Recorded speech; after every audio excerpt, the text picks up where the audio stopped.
Hello students, I am your educator Neha. Welcome to our channel NEET tube. तो बच्चों, आज हम एक नई यूनिट स्टार्ट करते हैं जो है सेल बायोलॉजी। सेल बायोलॉजी एक बेसिक यूनिट है जिससे मोस्टली जो भी आप मास्टर्स में या ग्रेजुएशन का जो आपका सिलेबस है उसमें आप जो यूनिट्स पढ़ते हैं, चाहे वो मोल बायो हो या बायोमोलिक्यूल्स हो, जो भी यूनिट्स आप पढ़ते हैं, तो सेल बायोलॉजी बेसिक यूनिट है जो सबसे कोरिलेट करती है।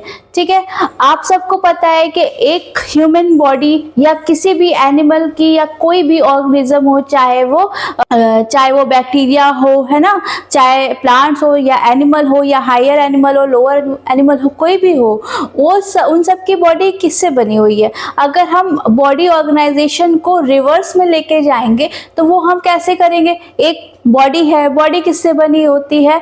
बॉडी बनी होती है किससे? ऑर्गन सिस्टम से। ठीक है, एक सिस्टम होता है, जैसे ह्यूमन बॉडी का अगर एग्जाम्पल लें तो सर्कुलेटरी सिस्टम होता है जो ब्लड सर्कुलेशन के लिए यूज होता है। ठीक है, ऐसे ही डिफरेंट टाइप के सिस्टम्स होते हैं। रेस्पिरेटरी सिस्टम होता है, डाइजेस्टिव सिस्टम्स होता है। तो ये सारे सिस्टम्स होते हैं जिनके कोलैबोरेशन से एक बॉडी वर्क करती है। ठीक है, देन अब ये सिस्टम्स किससे बने होते हैं? ये सारे जो सिस्टम्स होते हैं ये बने होते हैं डिफरेंट ऑर्गन से। ठीक, तो बॉडी किससे बने? एक ऑर्गेनाइज सिस्टम्स के कोलैबोरेशन से बॉडी बनी। ठीक, वो सिस्टम्स किससे बने हैं? वो ऑर्गन से मिलकर बने हैं। ऑर्गन्स किससे मिलकर बने होते हैं? ऑर्गन टिश्यूज से बने होते हैं। टिश्यूज कैसे होते हैं? टिश्यूज स्पेशलाइज्ड सेल्स का ग्रुप होता है। ठीक है, बहुत सारी ग्रुप ऑफ सेल्स होती हैं जो एक पर्टिकुलर फंक्शन के लिए स्पेशलाइज्ड होती हैं, और वो जो सारी सेल्स जो पर्टिकुलर फंक्शन के लिए स्पेशलाइज्ड हैं वो जब साथ में होती हैं तो वो टिश्यू का फॉर्मेशन करती हैं। ठीक, अब आ गई बात सेल्स पे। ठीक है, अब ये सारी एक इन जो स्पेशलाइज्ड सेल्स है, ग्रुप ऑफ सेल्स है, अगर हम इसमें से एक सिंगल सेल को निकालेंगे तो हम उस सेल की स्टडी करते हैं। चाहे हमारे बॉडी के किसी भी डिफरेंट फंक्शन को हमें जानना होता है, बेसिक्स जानना होता है, तो हम पर्टिकुलर उस सेल की स्टडी करते हैं। ठीक है, तो इसलिए सेल बायोलॉजी में हम बेसिकली सेल की स्टडी करते हैं, और cell study is very important. क्यों? जब हम किसी एक ऑर्गेनिज्म को जानना होता है, उसके फंक्शंस को जानना होता है, उसके मेटाबॉलिक फंक्शंस को जानना होता है, तो हमें उसके सेल की स्टडी करनी होती है। सेल जो है, हमने डेफिनेशन 6-7 से हम पढ़कर आ रहे हैं। आप सबने 6-7 से ये डेफिनेशन पढ़ी होगी। Cell is the structural and functional unit of life. ठीक है, स्ट्रक्चरल क्योंकि सेल से मिलकर टिश्यूज बनते हैं, और टिश्यूज से ऑर्गन बनते हैं, ऑर्गन से ऑर्गन सिस्टम बनता है, और ऑर्गन सिस्टम एक ऑर्गेनिज्म को बनाता है। ठीक है, एक ऑर्गेनिज्म जो होता है वो ऑर्गन सिस्टम से बनता है। तो क्या है? ये स्ट्रक्चरल यूनिट है, क्योंकि हम जब एक ऑर्गेनिज्म की बॉडी से अगर हम रिवर्स में जाएंगे तो सबसे लास्ट में हमारे पास जो यूनिट बचती है वो क्या होती है? सेल। कि बहुत सारी सेल्स मिलकर टिश्यूज बनाती हैं, और वो बहुत सारे टिश्यूज मिलकर ऑर्गन बनाते हैं, ऑर्गन मिलकर ऑर्गन सिस्टम, और फिर ऑर्गन एक ऑर्गेनिज्म कंप्लीट बॉडी उसकी बनती है। इसलिए इसे हम स्ट्रक्चरल यूनिट ऑफ लाइफ कहते हैं, और इसे हम फंक्शनल यूनिट ऑफ लाइफ भी कहते हैं। क्यों? क्योंकि हमारी बॉडी का जो फंक्शन होते हैं वो इन्हीं सेल पर बेस्ड है। अगर हम एग्जाम्पल देखें तो हम रेस्पिरेटरी सिस्टम को देखते हैं। ठीक है, हम रेस्पिरेटरी सिस्टम अगर नॉर्मली देखा जाए तो हम कहेंगे कि हमारे लंग्स उसमें यूज होते हैं। ठीक है, हम ऑक्सीजन को लेते हैं और हमारे लंग्स में जाती है वो ऑक्सीजन, उसके बाद ब्लड में वो ट्रांसफर होती है, वहां से शुरू होता है सेलुलर रेस्पिरेशन। ठीक है, कैसे? अब वो ऑक्सीजन गई, ब्लड सेल्स में गई। ठीक, ब्लड सेल्स उसको कैरी करते हैं और डिफरेंट ऑर्गन्स के पास लेके जाते हैं, जहां पे वो ऑर्गन्स के जो पर्टिकुलर सेल्स हैं वो उस ऑक्सीजन को वो कैरी करते हैं, और सेल के अंदर जाके माइटोकॉन्ड्रिया के थ्रू वो ऑक्सीजन जो है क्या होती है? एनर्जी प्रोड्यूस करती है। उस ऑक्सीजन से एनर्जी का प्रोडक्शन होता है। तो आखिर कोई भी फंक्शन हो रहा है वो होता कहाँ पे है? वो बेसिकली एक सिंगल सेल में होता है। तो सारी भी जो भी एक्टिविटीज हो रही है, चाहे डाइजेशन की एक्टिविटी हो रही हो, चाहे रेस्पिरेशन की हो रही हो, या कोई भी एक्टिविटी आपकी बॉडी में हो रही है, वो सब अल्टीमेटली कहाँ पे हो रही है? वो सेल के फंक्शन के थ्रू हो रही है। इसलिए अगर हम फंक्शनल यूनिट कहेंगे तो भी वो हम सेल को ही कहेंगे कि सेल ही एक फंक्शनल यूनिट है। एक सिंगल सेल कैपेबल होती है बॉडी की सारी मेटाबॉलिक एक्टिविटीज को परफॉर्म करने के लिए। तो इसलिए सेल की स्टडी बहुत इंपॉर्टेंट होती है किसी भी ऑर्गेनिज्म या प्लांट या माइक्रो ऑर्गेनिज्म की स्टडी को करने के लिए। उसी से हमें पता चलता है कि उस पर्टिकुलर ऑर्गेनिज्म में, चाहे वो कोई भी हो या इन केस कोई वायरस हो, कोई बैक्टीरिया हो, अगर हमें उसके बारे में जानना है, उसकी इंफॉर्मेशन हमें चाहिए, तो हम उसकी सेलुलर लेवल पर हम उसकी स्टडी करते हैं, तो हमें उसकी एग्जैक्ट इंफॉर्मेशन हमें मिलती है।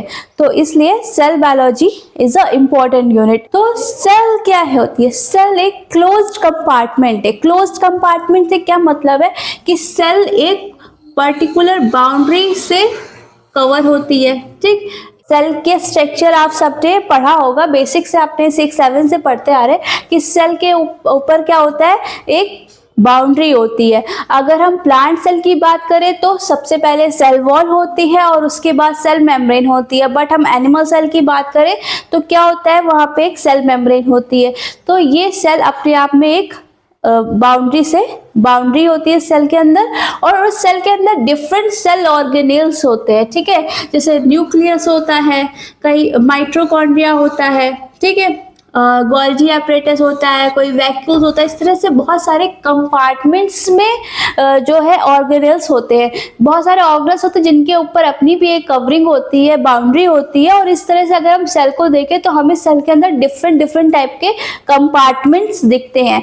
जैसे कि एक घर अगर हम घर देखें तो घर में किचन होता है, रूम्स होते हैं, बाथरूम्स होते हैं, स्टोर रूम्स होता है, डिफरेंट टाइप के वहाँ पे कंपार्टमेंट्स होते हैं। सेम चीज हमारे सेल में भी होती है। इसमें भी अलग अलग फंक्शन को करने के लिए डिफरेंट ऑर्गेनेल्स होते हैं, और वो ऑर्गेनेल्स उन ऑर्गेनेल्स की अपनी एक बाउंड्री होती है। और जब हम सेल को माइक्रोस्कोप से देखते हैं तो हमें उसके अंदर डिफरेंट कंपार्टमेंट्स देखते हैं। ठीक है, और अगर हम एक सेल वॉल को देखें तो उसमें भी सेल जो होती है अपने आप सेल जो होती हैं, चूंकि उनकी बाउंड्रीज होती हैं, तो वो भी एक कंपार्टमेंट्स के टाइप में दिखती हैं।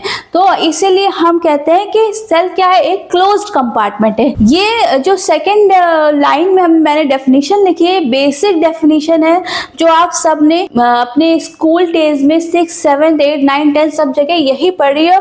ग्रेजुएशन, पोस्ट ग्रेजुएशन तक भी आप सेम डेफिनेशन पढ़ते हैं। क्या है? Structural and functional unit of life. Structural and functional unit of life इसे क्यों कहते हैं ये मैं अभी आपको समझा चुकी हूँ। क्योंकि अगर हम स्ट्रक्चर वाइज देखें तो जब हम एक ऑर्गेनिज्म की बॉडी को हम रिवर्स में लेके जाते हैं तो वो आखिरकार कहाँ पे आता है, जो लास्ट में सेल ही आती है। ठीक है, यानी कि ऑर्गेनिज्म होता है, ऑर्गेनिज्म जो है ऑर्गन सिस्टम से बना होता है।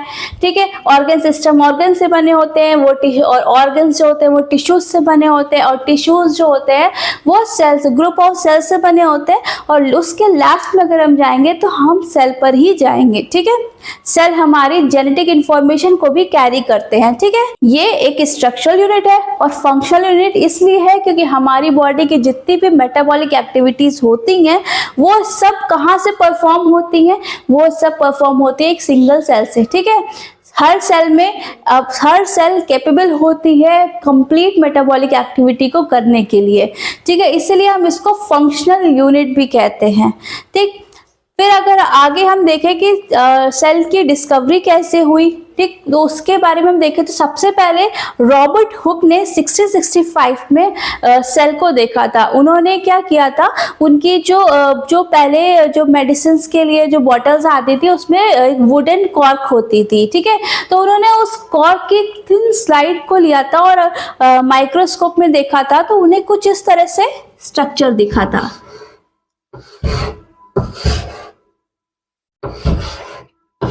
ठीक, इस तरह से उन्हें कुछ कंपार्टमेंट टाइप के स्ट्रक्चर्स दिखे थे। बेसिकली ये डेड सेल्स है, क्योंकि वो कॉर्क थी, प्लांट से उसे कट करके बनाया गया था, वो डेड सेल्स थी, तो वो एक डेड सेल वॉल थी।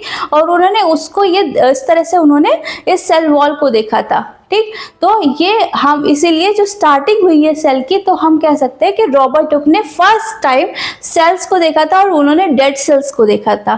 ठीक है, कब देखा था? 1665 में। आगे हम बढ़े तो उन्होंने अब इन्होंने जो भी सेल देखा था, जो उन्होंने अपनी बॉटल कॉर्क के थिन स्लाइड से सेल को देखा था, उसके बारे में उन्होंने सेल के बारे में जो भी उनकी इंफॉर्मेशन थी वो सब उन्होंने अपनी बुक माइक्रोग्राफिया में जो है लिखा है। ठीक है, माइक्रोग्राफिया में वो सारी इंफॉर्मेशन उन्होंने दी है। तो ये माइक्रोग्राफिया जो बुक है वो किसने लिखी है? वो रॉबर्ट हुक ने लिखी है। रॉबर्ट हुक ने क्या किया था? 1665 में फर्स्ट टाइम उन्होंने सेल को देखा था, बॉटल कॉर्क की थिन स्लाइड में देखा था और बेसिकली उन्होंने डेड सेल वॉल को देखा था। ठीक है, अब लाइव सेल्स मतलब लिविंग सेल को किसने देखा था? लिविंग सेल को देखा था एंटोन वॉन ल्यूवेनहॉक ने। इन्होंने अपने ही बनाए हुए कंपाउंड माइक्रोस्कोप में क्या किया था कि इन्होंने कुछ जो बारिश होती है और बारिश का जो वाटर ड्रॉप्स होती हैं, वो वाटर ड्रॉप्स को उठाया और उन्होंने अपने ही बनाए जो कंपाउंड माइक्रोस्कोप है उसके नीचे उन वाटर ड्रॉप्स को रखा। वाटर ड्रॉप्स में क्या होता है? उसमें डिफरेंट टाइप के बैक्टीरियाज होते हैं। ठीक है, तो उन्हें छोटे छोटे टाइनी से कुछ लिविंग ऑर्गेनिजम्स दिखे और उन्होंने उनको क्या नाम दिया? उन लिविंग ऑर्गेनिजम्स को नाम दिया एनिमलक्यूल। बेसिकली वो क्या थे? वो बैक्टीरिया क्या होते हैं? सिंगल सेल ऑर्गेनिज्म, यानी कि एक कंप्लीट सेल ही एक ऑर्गेनिज्म है। ठीक है, तो उन्होंने उन्हीं ऑर्गेनिज्म जो सिंगल सेल ऑर्गेनिजम्स थे उनको देखा था और वो लिविंग सेल्स थे। फर्स्ट टाइम अगर हम कहें लिविंग सेल को किसने देखा था? लिविंग सेल को तो वो एंटोन वॉन ल्यूवेनहॉक ने 1673 में देखा था। रॉबर्ट हुक ने सबसे पहले सेल देखा था, बट वो सेल क्या थी? वो डेड सेल वॉल थी। ठीक है, तो इस तरह से ये इसकी डिस्कवरी है। तो आपको समझ में आ गया होगा कि सेल क्या होती है और सेल की डिस्कवरी कैसे हुई। आगे हम पढ़ेंगे कि सेल थ्योरी क्या होती है और उसे किसने दिया। आप हमारे चैनल के साथ बने रहें। आपको कोई भी डाउट हो, कोई प्रॉब्लम हो, कोई भी चीज़ है, जो क्वेश्चन है डिस्कस करना है, तो आप हमें कमेंट सेक्शन पर बता सकते हैं या हमारे जो मेल आईडी आपको स्क्रीन पर शो हो रही होगी उस पर भी आप मेल कर सकते हैं। किसी भी तरह के कॉम्पिटिटिव एग्जाम से रिलेटेड कोई इन्फॉर्मेशन चाहिए तो वो भी आप हमें बता सकते हैं। ठीक है, तो आप हमारे चैनल को लाइक करें, सब्सक्राइब करें, शेयर करें। Thank you.